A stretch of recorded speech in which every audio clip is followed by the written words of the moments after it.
E hoje é quinta-feira, é dia dos comentários do empresário Roberto Cavalcante. Ele já está aqui nos estúdios.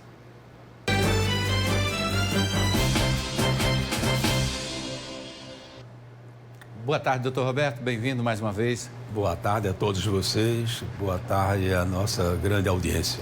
Ô, doutor Roberto, vimos aí o presidente da Câmara falar dessas mudanças, né? Essa reforma tributária.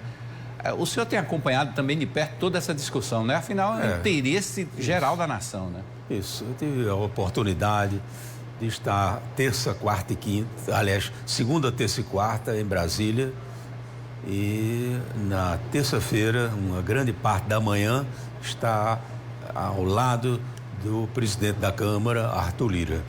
Tive uma ótima impressão sobre a linha de raciocínio, a estratégia que está montada no sentido de fazer com que a reforma tributária, que atinge todos nós positivamente, é bem lembrar isso, existem correções que haverão de ser feitas, mas o macro pensamento, o Brasil aguarda essa reforma tributária há muitos anos.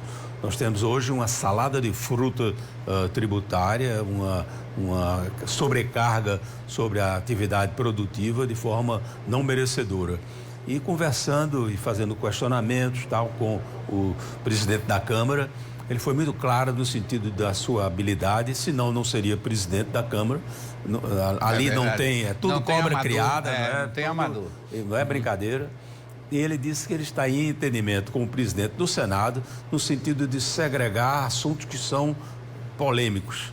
Esses deixar um pouco de lado, fazer uma conversa no sentido de bater o martelo naquilo que não é polêmico e determinados temas que forem realmente mais difíceis de serem administrados, fazer uma força-tarefa no sentido de permitir com que haja uma correção ou haja um entendimento para que nessa vai e vem, Câmara, Senado, depois Senado, Câmara, nós possamos perder o mínimo tempo possível. Segundo palavras do próprio presidente da Câmara, ele acredita que o Brasil terá a sua aprovação da reforma tributária ainda este ano, que é muito importante para todos nós. É muito importante. O próprio presidente do Senado, Rodrigo Pacheco, também disse ontem, repetiu isso, que quer ver a aprovação desse projeto no Senado Federal já este ano e disse mais ainda que espera criar travas para que não haja aumento de imposto. Toda vez que tiver assim, a possibilidade de aumento de imposto, uma trava dessa ser disparada para segurar, para não aumentar. Se não pode reduzir, pelo menos que não aumente mais, né? Eu conversando à época com a Aguinaldinho, que foi relator da primeira fase, eu dizia a ele, Neninho, duas colunas mestras numa reforma tributária. A simplificação tributária e o não aumento da carga tributária. Tudo pode ser feito, desde que seja voltado para simplificar e para não aumentar a carga tributária brasileira. O Brasil deve pegar exemplos de países que têm uma legislação bem específica. É sempre bom a gente mirar em exemplos de outros países, de outras grandes potências, né? Em todos os campos. Em todos os campos. Educação, por exemplo. Isso. Um que a gente pode se mirar, né? O Japão está anunciando uma reforma aí, né? Nesse setor. O Japão é um país realmente fantástico. Eu tenho a oportunidade de, às vezes, visitar o Japão, fruto de relacionamentos que minha família tem com empresas japonesas. E a cada dia, a cada visita, a cada contato com a filosofia japonesa, você aprende muito. Não é à toa que eles têm uma cultura milenar. Nós temos aí 500 anos, eles têm 5.000 anos. É muita carga positiva no sentido. Mas o Japão sempre foi um país que foi voltado por ser uma ilha, um arquipélago, mas com a ilha principal, ele sempre foi distanciado do mundo como um todo.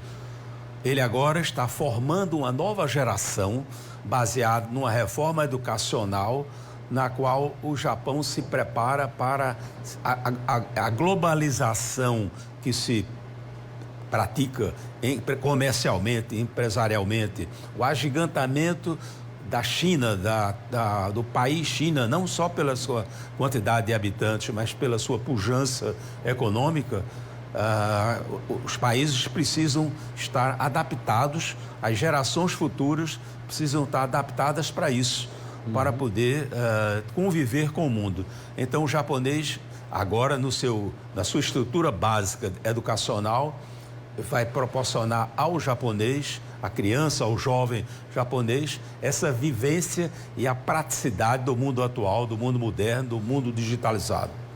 Parte do princípio de 0 matérias de preenchimento, 0 dever de casa e 5 pilares dentro da educação do ensino, né? Vamos trazer aqui na tela esses 5 pilares, na nossa primeira tela.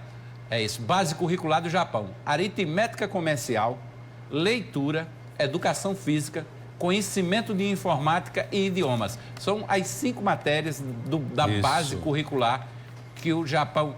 Educação cívica, educação cívica, aritmética comercial, leitura, conhecimento de informática e idiomas. Né? Essas são as colunas básicas. Agora, é interessante, talvez, a gente esclarecer cada item desse, o que é que muda no sentido do conceito atual, que vem de culturas como a francesa, a alemã, a própria norte-americana e tal, mas que, voltada para o mundo moderno, o mundo globalizado de hoje, precisa sofrer alterações. Volta a tela de novo aí, porque a gente vai falar de aritmética comercial, que são operações básicas e o uso de calculadoras financeiras, né? É porque isso, na verdade, é uma constatação, e os nossos telespectadores são testemunha disso, de que muitas vezes você sai, forma um curso até em economia ou em administração de empresa e não sabe operar uma calculadora financeira, uma máquina calculadora financeira.